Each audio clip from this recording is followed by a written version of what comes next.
இந்த generation students face பண்ற exam ஃபியரா இருக்கட்டும், ப்ரெஷரா இருக்கட்டும், அந்த ப்ரெஷரை பத்தி நம்ம டீட்டெயிலா பார்த்துருக்கோம். இன்பில்ட் ப்ரெஷர் எப்படி இருக்கும் அப்படின்றத டீட்டெயிலா பார்த்துருக்கோம். அது மட்டும் இல்ல, ஒரு மொபைல் அடிக்ஷனா இருக்கட்டும், இதெல்லாம் எப்படி ஓவர் கம் பண்றது? இந்த வீடியோ எஸ்பெஷலி ஸ்டூடெண்ட்ஸ்க்காக மட்டும்தான். நம்ம என்னதான் படிக்க உட்காந்தாலும் மைண்ட் டிஸ்ட்ராக்ட் ஆகுது. எல்லாரும் சொல்லிப்பாங்க, இந்த ஜென்ரேஷன் கிட்ஸ் வந்து சோ லக்கி அப்படின்னு. பட் அதுதான் கிடையாது. அவங்க தான் மென்டலி வீக்கா இருக்கிறாங்க. ஒரு எக்ஸாம்பிள், என்னதான் மொபைல் இருந்தாலும், அந்த மொபைல் என்னதான் நல்ல விஷயம் இருந்தாலும், பட் நம்மளுக்கு படிக்கிறதுக்கான அந்த ஃபோக்கஸ் குறையுது. என்னதான் இன்ஃபர்மேஷன் அதிகமா இருந்தாலும் நம்ம கிட்ட கிளாரிட்டி கிடைக்க மாட்டுது. இது எல்லாமே வந்து ஃப்ரீடம்னு எடுத்துக்கிட்டா அந்த இடத்துல டைரக்ஷன் இல்லை. இதுக்கு ஒரு சின்ன எக்ஸாம்பிள் நான் சொல்றேன். ஒரு ரீல் தானேன்னு சொல்லி பார்ப்போம். அதுக்கு அடுத்து நெக்ஸ்ட் நெக்ஸ்ட் நெக்ஸ்ட் நெக்ஸ்ட் நெக்ஸ்ட்னு போறதுனால உங்களுக்கு ஃபுல் டோபமைன் செக்ரேஷன் வந்து அந்த ரீல்ஸ்லேயே போயிருதுனால புக்கை எடுத்தீங்கனாலும் உங்களுக்கு அந்த புக்கில் வந்து ஒரு ஃபோக்கஸ் பண்ண முடியறதில்ல. அதுல இருக்கிற இன்ஃபர்மேஷன் எடுக்க முடியறதில்ல. இது உங்க தப்பும் கிடையாது. உங்க பிரெயினை ட்ரெயின் பண்ணுங்க. என்கிட்ட கவுன்சிலிங் வர பேரண்ட்ஸும் ஸ்டூடெண்ட்ஸும் கொடுக்குற ஒரு 90% ஆஃப் ப்ராப்ளம்ஸ் வந்து நான் இப்போ சொல்றேன். த ஃபர்ஸ்ட் ப்ராப்ளம் என்ன அப்படின்னா எக்ஸாம் ஃபியர். கொஸ்டின் பேப்பரை பார்த்த உடனே என்னதான் நம்ம ஆன்சர்ஸ் வந்து மெமரைஸ் பண்ணியிருந்தாலும், என்னதான் ஆன்சர் தெரிஞ்சிருந்தாலும் அந்த இடத்துல ஆன்சர் வந்து ஞாபகம் வரும். அண்ட் செகண்டா நம்ம வந்து இதை டிஸ்கஸ் பண்ணியிருக்கோம், கம்பேரிசன் ப்ரெஷர்னு சொல்லிட்டு. அதாவது கம்பேர் பண்ணிக்கிறது, இன்னொருத்தர் கூட, டாப்பர் கூட கம்பேர் பண்ணிக்கிறது. அப்ப நான் வந்து இது ஏன் படிக்கல, நான் இது ஏன் பண்ணலன்ற ஒரு கம்பேரிசன் ப்ரெஷர் இருக்கு. அண்ட் தேர்ட் திங் வந்து பேரண்ட்ஸோட எக்ஸ்பெக்டேஷன் இருக்கு. அதாவது நம்ம பையன் வந்து நல்ல மார்க் வாங்கிடுவான், நல்ல பிளேஸ் ஆயிடுவான், நல்லா இது பண்ணிடுவான்னு சொல்லி பேரண்ட் எக்ஸ்பெக்டேஷன் எல்லாமே வந்து அவங்க சைல்டு கொடுக்கறதும் ஒன் ஆஃப் த மேஜர் ப்ராப்ளமாகவும் இருக்கு. நெக்ஸ்ட் என்னன்னா, இந்த கிரேட் 10, 11, 12 இதுல இருக்கிற ஒரு மேஜர் கன்ஃபியூஸ்டு ஸ்டேட் என்ன அப்படின்னா, அடுத்து நான் என்ன படிக்கிறது? இப்ப 10th முடிக்கிறவங்க வந்து அடுத்து நான் வந்து 11th 12th என்ன கோர்ஸ் சூஸ் பண்றது? இப்ப 11th 12th படிக்கிறவங்க அடுத்து நான் என்ன இது சூஸ் பண்றது? மார்க் எவ்வளவு வரும்? அந்த மார்க்ல வச்சுட்டு நான் இன்ஜினியரிங் போலாமா, மெடிக்கல் போலாமா, இல்ல சம் அதர் கோர்சஸ் இருக்கான்ற அந்த ஒரு ஜென்ரல் கோர்ஸ் அவேர்னஸ் இல்லாதனாலையும் அங்க ஒரு கன்ஃபியூஸ்டு ஸ்டேட் வந்து ஃபியூச்சரை பத்தி ஒரு கன்ஃபியூஸ்டு ஸ்டேட் வந்து உங்களுக்கு வந்து கிரியேட் ஆயிட்டே இருக்கு. அட் லாஸ்ட் இதுல என்ன அப்படின்னா செல்ஃப் டவுட்டும் இருக்கு உங்களுக்கு.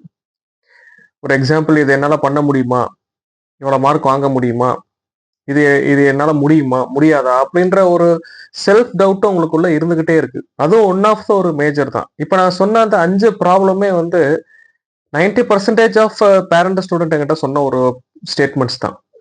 நான் இங்க இருக்கிறது ஒரு பெரிய தியரி எல்லாம் சொல்லிட்டு இந்த தியரியை வந்து நீங்க ஃபாலோ பண்ணுங்க, இதை ஃபாலோ பண்ணீங்கன்னா தான் இதெல்லாம் இருக்குன்றதுன்னு நான் சொல்ல வரல. இது ஜஸ்ட் ஒரு சிம்பிள் ஸ்டெப்ஸ் மூலயமா இது எல்லாத்தையுமே வந்து ஓவர் கம் பண்ண முடியும். ஃபர்ஸ்ட் ஸ்டெப் என்னன்னா, மார்க் வந்து ஒரு இன்டெலிஜென்ஸ் கிடையாது, அதை ஜஸ்ட் வந்து ப்ரூவ் பண்ணுங்க. ஏன்னா எல்லா ஸ்டூடெண்ட்ஸும் வந்து என்ன திங்க் பண்றாங்க அப்படின்னா, மார்க் எடுத்தா வந்து நான் இன்டெலிஜென்ஸ், மார்க் இல்லைன்னா வந்து இன்டெலிஜென்ஸ் இல்லைன்றத ஆட்டோமேட்டிக்கா வந்து ப்ரெஷர் போடுறீங்க. அந்த மார்க் வந்து இன்டெலிஜென்ஸ் இல்லைன்றத வந்து ஃபர்ஸ்ட் வந்து அந்த ஸ்டேட்மெண்ட்டை ஸ்டூடெண்ட்ஸுக்கு புரிய வைங்க. ஃபோன் வந்து நம்மளுக்கு எனிமி கிடையாது, அதோட யூசேஜ் தான் வந்து நம்ம மாற்றணும். நம்ம அதில் தேவையில்லாத கேம்ஸ்ல இருந்து எல்லாத்தையுமே வந்து டவுன்லோட் பண்றதை தவிர நிறைய இன்ஃபர்மேட்டிவ் வீடியோஸும் வந்து யூடியூப்ல அவைலபிளா இருக்கு. ஒரு சயின்ஸே வந்து இந்த ஜென்ரேஷன்ல வந்து சயின்ஸ் எப்படி கத்துக்கலான்ற அந்த சிம்பிள் எக்ஸ்பெரிமெண்ட்ஸோட நிறைய வீடியோஸும் இருக்கு. ஸோ அதை ஃபர்ஸ்ட் மோட்டிவேட் பண்ணுங்க. இன்ஸ்ட் ஆஃப் கேம்ஸ் போறதை விட, உங்களுக்கு ரீல்ஸ் பார்க்கறத விட, அந்த ரீல்ஸ்லேயே வந்து எஜுகேஷன் ரிலேட்டடான ரீல்ஸும் நிறைய இருக்கு. இன்ஃபர்மேஷனை அந்த டெக்னாலஜியை யூஸ் பண்ணி கத்துக்கிற மாதிரி வந்து ஜஸ்ட் ஒரு அவேர்னஸ் கொடுங்க. ஸோ ஃபியர் வரும் அப்படின்னா அது வந்து ஒரு ஒரு சிம்டம், குரோத்துக்கான ஒரு சிம்டம்னு நம்ம சொல்லலாம். எக்ஸாம் ஃபியர் இருக்கிறது தான். அப்படி இருந்தாதான் நம்ம சீரியஸா இருக்கோன்றது அர்த்தம். ஸோ ஃபியரை அவாய்ட் பண்ணாத, ஃபேஸ் பண்ண வந்து கத்துக்கணும் நம்ம. ஒரு எக்ஸாம்பிள், என்கிட்ட இருந்த ஒரு ஸ்டூடெண்ட் வந்து வெரி பிரில்லியன்ட். இப்போ பிசிக்ஸ்ல வந்து அந்த ஸ்டூடெண்ட்டை பார்த்தோம் அப்படின்னா எல்லா சம்முமே வந்து சால்வ் பண்ணுவாங்க.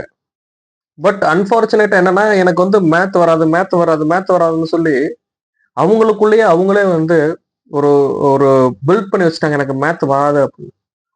பட் நான் வந்து ஒரு ப்ராப்ளம் ஒன்று கொடுத்தேன் அப்படின்னா அந்த ப்ராப்ளமை வெரி குயிக்கா வந்து அனலைஸ் பண்ணி சால்வ் பண்ண முடியும். ஆனா எனக்கு மேத் வராது அப்படின்னு. ஸோ அவங்களுக்குள்ளேயே ஃபிக்ஸ் பண்ண அந்த ஒரு மென்டாலிட்டியை தான் மாற்றணும். அது மட்டும் இல்லாம எக்ஸாம் ஃபியர் இருக்கு அவங்களுக்கு. இப்போ எல்லா கொஸ்டினும் எல்லாமே ப்ராப்பரா படிச்சிட்டாங்க, நான் கேட்ட எல்லாமே சொல்லுவாங்க. ஆனா அந்த கொஸ்டின் பேப்பரை வாங்கினோடனே அந்த ஒரு ஃபியர் இருக்கத்தான் செய்யுது. ஸோ அந்த ஃபியர்னால என்ன அப்படின்னா கிட்டத்தட்ட ஷி லிட்ரலி வேஸ்ட் ஆல்மோஸ்ட் வந்து ஒரு 10 to 15 மினிட்ஸ் வந்து அந்த ஒரு ஃபியரை மேனேஜ் பண்றதுக்காக வேஸ்ட் பண்ணதுனால அந்த ஒரு டைம் கிடைக்காதனால மார்க் கம்மி. ஸோ இதுக்கெல்லாம் வந்து ஃபியர் இருக்கிறது தான். அதுக்காக எக்ஸ்ட்ரா இருந்தாலும் உங்களுக்கு ஒரு பெரிய ப்ராப்ளமா இருக்கும். அதாவது அந்த ஒரு 10 to 15 மினிட்ஸ் அவங்க வேஸ்ட் பண்ணாம இருந்திருந்தா இன்னைக்கு வந்து நல்ல மார்க் வாங்கியிருந்திருக்கலாம். அது மட்டும் இல்லாம இப்போ நெக்ஸ்ட் ஸ்டெப் வந்து நம்ம ஒரு சப்ஜெக்ட் வந்து ஒரு வின்னு வச்சுக்கலாம். இப்போ எனக்கு எது வருமோ just focus on that more important. இப்போ எனக்கு சயின்ஸ் நல்லா வரும் அப்படின்னா சயின்ஸ்ல வந்து ஃபுல்லா ஃபோக்கஸ் பண்ணுவோம். இப்போ எனக்கு வந்து மேத் வரும் அப்படின்னா மேத்ல ஃபுல்லா ஃபோக்கஸ் பண்ணுங்க. ஸோ ஃபர்ஸ்ட் அதை ஒர்க் அவுட் பண்ணுங்க. அது நல்ல மார்க் வரட்டும். ஸ்டெப் பை ஸ்டெப்பா நெக்ஸ்ட் இம்ப்ரூவ் பண்ணுங்க. ஒட்டுமொத்தமா டம்ப் பண்ணி ஸ்டடி பண்ணணும்னு நினைச்சீங்கன்னா தான் உங்களுக்கு வந்து ஒரு மேஜர் ஃபால்ட் மாதிரி தெரியும். அதை கொஞ்சம் கண்ட்ரோல் பண்ணுங்க. இஃப் பாசிபிள் ஏதாவது ஒரு கவுன்சிலிங் செஷன்ஸ் வந்து அட்டன் பண்ணுங்க. அந்த கவுன்சிலிங் செஷன் வந்து மென்டல் கவுன்சிலிங் செஷன்ன்றதை வந்து நான் சொல்ல வரல. இப்போ கிளாரிட்டிக்காக நிறைய கவுன்சிலிங் செஷன்ஸ்லாம் இருக்கு. For an example career counselling இருக்கு. இது அடுத்து என்ன படிக்கிறது, எப்படி படிக்கிறதுன்ற ஒரு கெரியர் கவுன்சிலிங் இருக்கு. அது மட்டும் இல்லாம இது எப்படி அண்டர்ஸ்டாண்ட் பண்றதுன்றதுக்கான கவுன்சிலிங் செஷன்ஸ் இருக்கு. ஸோ இது மாதிரி வந்து if possible counselling sessions attend பண்ணுங்க. கவுன்சிலிங் அட்டன் பண்ணாலே வந்து வீக்னஸ்க்கான ஒரு எக்ஸாம்பிள்னு கிடையாது. கவுன்சிலிங் அட்டன் பண்ணா ஒரு கிளாரிட்டி கிடைக்கும். அந்த கிளாரிட்டி வந்து பெட்டர் யூஸ்ஃபுல்லா இருக்கும் உங்களுக்கு. நெக்ஸ்ட் இதுல வந்து யூஸ்ஃபுல்லா இருக்கும். எல்லாரும் சொல்லுவாங்க எஜுகேஷன் வந்து இட்ஸ் லைக் அன் ரேஸ்.